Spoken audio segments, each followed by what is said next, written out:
ಎಲ್ಲರಿಗೂ ನಮಸ್ಕಾರಗಳು. ಬ್ಲೌಸ್ನ back side ಈ ರೀತಿ ಪಟ್ಟಿಯನ್ನು ಯಾಕೆ ಹಚ್ಚಬೇಕು ಅಂತ ಕಳೆದ ವಿಡಿಯೋದಲ್ಲಿ ತಿಳಿಸಿದ್ದೀನಿ.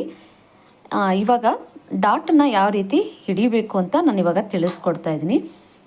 ಬ್ಲೌಸು ಸ್ಟಿಚಿಂಗ್ ಎಲ್ಲ ಆದ ನಂತರ ನೀವು ಡಾಟನ್ನು ಹಿಡಿದ್ರೂ ಏನಾಗಲ್ಲ. ಆದರೆ ಅದಕ್ಕೆ ಮುಂಚೆ ಈಸಿಯಾಗಿ ಯಾವ ರೀತಿ ಡಾಟ್ಸ್ನ ಹಿಡಿಬೇಕು ಅಂತ ನಾನು ನಿಮಗೆ ತಿಳಿಸ್ಕೊಡ್ತಾ ಇದ್ದೀನಿ.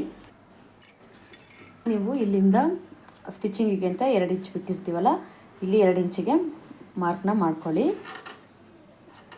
ಆಮೇಲೆ ಇಲ್ಲಿ ಸೆಂಟ್ರಿಗೊಂದು ಈ ಥರ ಮಾರ್ಕನ್ನು ಮಾಡ್ಕೊಳ್ಳಿ. ಈ ರೀತಿ ಈ ಸೈಡನ್ನು 2 ಇಂಚಿಗೆ ಮಾಡ್ಕೊಂಡಿರಬೇಕು.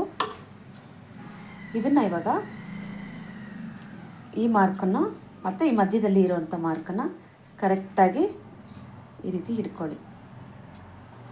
ಕರೆಕ್ಟಾಗಿ ಬರಬೇಕು, ಇಲ್ಲಿರೋದನ್ನು ಇಲ್ಲಿರೋದನ್ನು.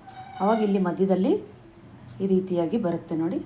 ಇಲ್ಲಿಂದ ನೀವು ಒಂದು ಸ್ಟಿಚ್ಚನ್ನು 1/4 ಇಂಚಿಗೆ ಹಾಕ್ಕೊಳ್ಳಿ ಸಾಕು, ಜಾಸ್ತಿನೂ ಬೇಡ. 1/4 ಇಂಚಷ್ಟು ಹಾಕ್ಕೊಂಡ್ರೂ ಸಾಕು.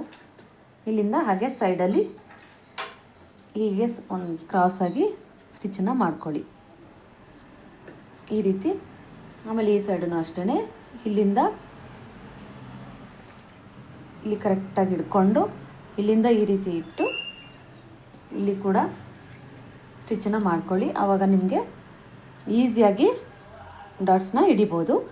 ಇಲ್ಲಿ ಮಧ್ಯದಲ್ಲೂ ಈ ರೀತಿ ಇಟ್ಬಿಟ್ಟು ನಾವು ತಗೊಳ್ಬೋದು, ಆದರೆ ಅದು ಕರೆಕ್ಟಾಗಿ ಬರಲ್ಲ. ಕೆಲವೊಮ್ಮೆ ಈ ಥರ ನೀವು ಹಿಡಿಯುವಾಗ ಏನಾಗ್ಬಿಡ್ತೀರ, ಕ್ರಾಸಾಗಿ ಹಿಡಿದ್ಬಿಡ್ತೀರ. ಹೊಸ್ದಾಗಿ ಟೈಲರಿಂಗ್ ಕಲಿಯುವಂಥವ್ರಿಗೆ ಇದು ಹೇಳ್ತಾ ಇರೋದು. ಕ್ರಾಸಾಗಿ ಹಿಡ್ಕೊಂಡ್ಬಿಟ್ರೂ ನೀಟಾಗಿ ಬರಲ್ಲ. ಅದಕ್ಕೇ ಈ ರೀತಿಯಾಗಿ ತುಂಬಾ ಈಸಿಯಾಗಿರೋವಂಥದ್ದನ್ನು ನಾನು ತಿಳಿಸ್ಕೊಡ್ತಾ ಇದ್ದೀನಿ. ಇಲ್ಲೊಂದು ಮಾರ್ಕು ಮತ್ತು ಇಲ್ಲಿ 2 ಇಂಚಿಗೆ ಇಲ್ಲಿ ಸ್ಟಿಚ್ ಹಾಕೋದಕ್ಕೆ ಬೇಕಲ್ವ, ಅದಕ್ಕೆ ಇಲ್ಲಿ ಮಾರ್ಕ್ ಮಾಡಿಕೊಂಡು ಈ ರೀತಿ ಮಾಡಿ.